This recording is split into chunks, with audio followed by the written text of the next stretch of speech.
আলু বেগুন ধনেপাতা দিয়ে এইভাবে রূপচাঁদা মাছ রান্না করলে খুবই মজা লাগে। কে কে খেয়েছেন সবাই কমেন্টে জানাবেন। তো আসসালামু আলাইকুম, কেমন আছেন ফ্রেন্ডস সবাই? আশা করি আল্লাহর রহমতে সবাই ভালো আছেন। যে যেখান থেকে আমার এই ভিডিওটি দেখছেন সবাইকে জানাই অভিনন্দন ও স্বাগতম। সবার জন্য অনেক অনেক দোয়া ও ভালোবাসা রইল। দূরে প্রবাসে যে যেখানেই থাকুক না কেন সবার জন্য অনেক অনেক দোয়া রইল। আল্লাহ যেন সবাইকে ভালো রাখে, সুস্থ রাখে, সহি সালামতে রাখে। তো আজকে আমার রেসিপিটি কেমন হয়েছে সবাই বলবেন। আপনাদের সুন্দর কমেন্ট পড়তে আমার অনেকই ভালো লাগে। তো এই যে দেখুন, এটা রূপচাঁদার মতন, এটা কি মাছটা আমি জানি না ঠিক। রূপচাঁদার মতো চওড়া অনেক আর অনেক বড়। তো এই মাছটা আজকে আমি কাটবো। তো মাছটা আগে অনেকবার কাটা দেখাইছি, এখন আর কাটা দেখাবো না। তো এটা অফ ক্যামেরায় কেটে নিব। তো আমি আমার ভিডিওটি দেখে যদি আপনাদের ভালো লাগে সবাই প্লিজ আমার চ্যানেলটিকে সাবস্ক্রাইব করে দিবেন এবং বেল আইকনটা বাজিয়ে দিবেন। আমি যখন পরবর্তীতে ভিডিও আপলোড করব আপনার কাছে পৌঁছে যাবে। তো এই যে দেখুন, আমি মাছটা একবারে ধুয়ে পরিষ্কার করে লবণ হলুদ মরিচ দিয়ে মেখে রেখেছি অনেকক্ষণ। তো 20 মিনিটের মতো রেখেছিলাম। তো এখন তেলে ভাজবো। তো মাছটা ভেজে রান্না করব, কারণ কাঁচা মাছ অনেকেই খায় না পরিবারে। তো সেজন্য তো পরিমাণ মতো তেল দিয়ে দিলাম। এখন আমি মাছটা দিয়ে দেব। মাছটা ভালো করে ভেজে নেব। আর মাছটা ভাজার সময় একটু সাবধানে সবাই ভাজবেন, কারণ অনেক তেল ছিটে, ঢেকে দিবেন। তো আমার চ্যানেলের টিপসের একটা ভিডিও আছে, যারা দেখেনি প্লিজ সবাই দেখে নেবেন। তো এই যে দেখুন, আমি মাছ যেরকম সেরকমইভাবে বেগুন আলু কেটে নিয়েছি লম্বা করে, কারণ আমি মাছ যেরকম সাইজ হয় ঠিক সেরকম সাইজভাবে আমি সবজিটা কেটে নিই। যেমন মাছটা যদি একটু গোল গোল হয় তখন একটু গোল করে সবজি কাটি, আর যখন একটু লম্বা সাইজের হয় লম্বা করে কাটি। তো মানে সবজির সাথে মাছের সাথে অ্যাডজাস্ট করে তারপরে আমি সবজি বা মাছ যে কোনো সব কিছু রান্না করি। তো এইভাবে ভালোই লাগে আর কি। যেমন মাছটা একটু লম্বা সাইজ, তো আমি সব কিছু লম্বা করে কেটে নিয়েছি।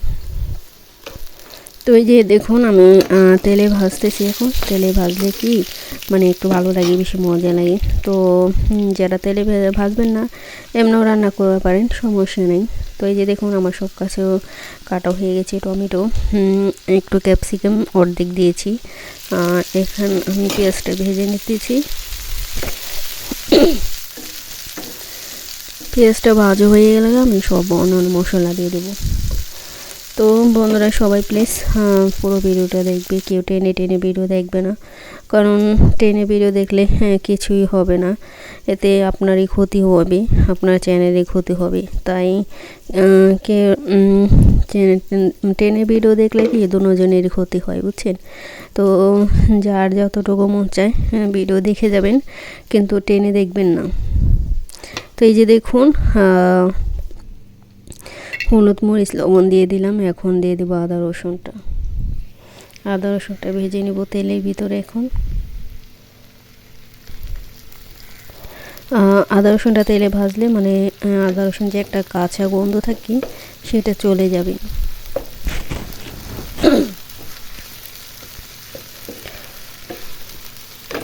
তো এই যে দেখুন, আমি আদা রসুনটা ভেজে নিলাম। এখন মশলাটা দিয়ে দিব। এখানে আমি সব হলুদ মরিচ ধনিয়ার গুঁড়ো, খালি মরিচ গুঁড়ো বাদে আমি এমনি সব মশলাই দিয়ে দিছি। তো আমরা একটু মশলা কমই খাই, বেশি মশলা খাই না।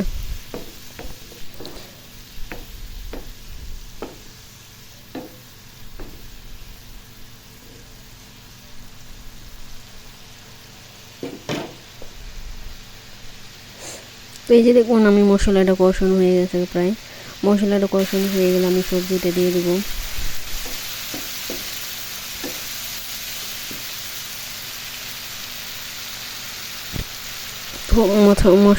মশলাটা কষানো হয়ে গেছে, দেখুন সবজিটাও দিয়ে দিছি। এখন আমি পানি দিয়ে দেবো। পানি দিয়ে ভালো করে সবজিটা আমি সেদ্ধ করে নেব একবারে।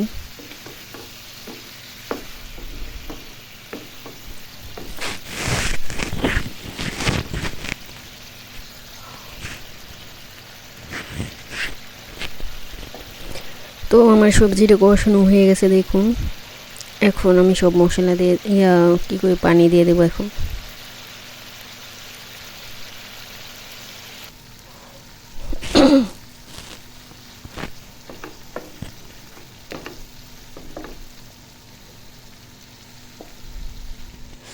তো এই যে দেখুন আমি বেগুনটাও দিয়ে দিলাম, কারণ বেগুনটা আগে দিলে বেগুনটা গলে যেতে পারে,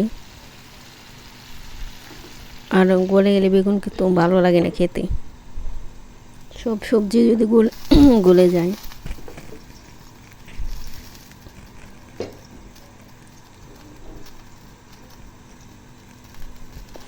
তো এই যে দেখুন প্যানটা একটু ইয়ে হয়ে গেছে, মানে ছড়ায় না, তো একটু বড় প্যানে নেওয়ার দরকার ছিল, তো ভরে গেছে একবারে। তো পানি বেশি করে না দিলে সিদ্ধ হবে না, আর সিদ্ধ না হলে মজা লাগবে না মাছটাও বড় সাইজ হয়ে গেছে গা, একটু বড় কড়াইতে নেওয়ার দরকার ছিল। তো যাই হোক, এটার ভিতরে হয়ে যাবো না, সমস্যা নেই।